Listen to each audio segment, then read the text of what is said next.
This Starbucks in Guilderland has a sense of humor about the weather. The sign on the door tells customers irony has struck as our ice machine is not working. There's more than enough ice and snow outside. In Albany, February was the coldest month on record in more than 20 years, and now March is off to a chilly start too.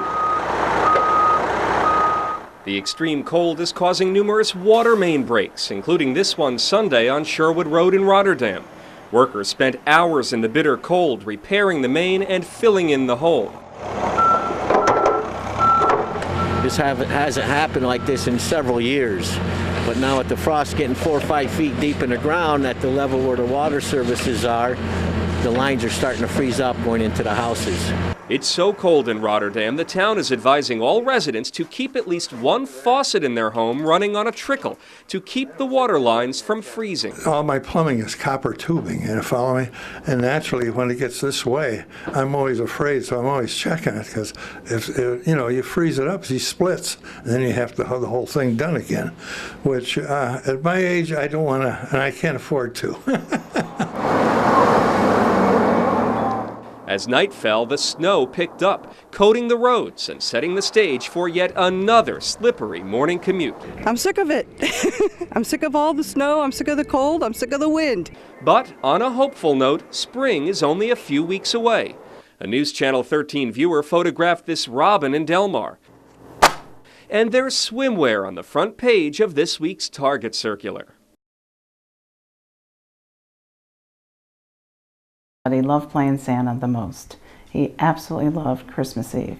Erin Cirilli still holds fond memories of Christmases spent with her father over the years. He just wanted to bring cheer and everything to everyone. Earlier this year, her father realized he wasn't going to be able to spend another Christmas with his family. He wasn't feeling so hot in August, and then in September, he just passed away suddenly. It was very unexpected.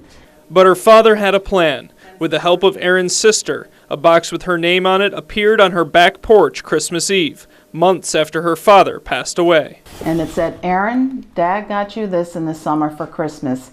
He had me put it upstairs in the office." Glad I remembered it.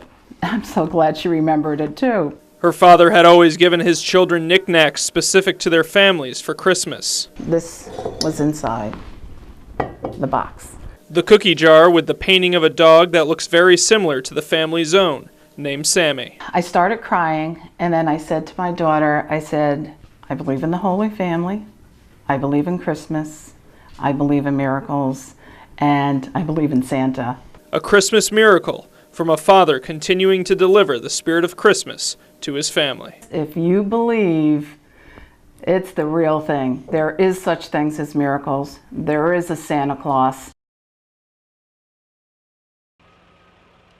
It was a sight unlike anything else most people had ever seen before, with colorful puffs of smoke, bright flashes of fire, and loud blasts of dynamite. The lifespan of Albany's historic Wellington Annex ended abruptly Saturday morning with fanfare, nostalgia, and sheer amazement.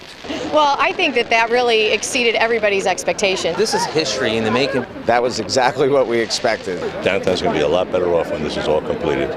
It's just unique, and what a thrill to be this close to it and see it right here.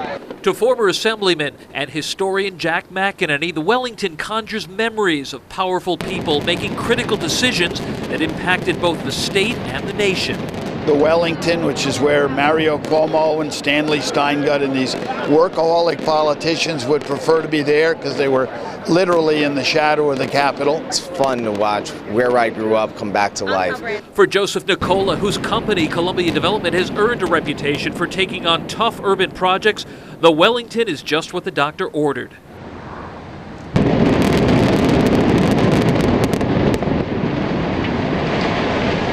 The building that we took down today was one of those nondescript buildings that had to get taken out of the way to go forward into the future.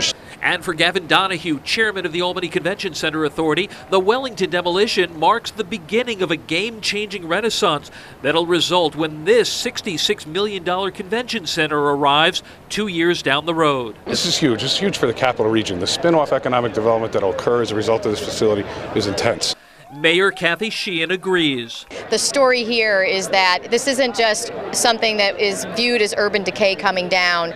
We know what is going to go up in its place, and it's going to be a convention center that's the right size, in the right space. Long after the dust settles on this pile of rubble, the blast that took down an 11-story building is potent enough to transport the entire region into the 21st century and beyond.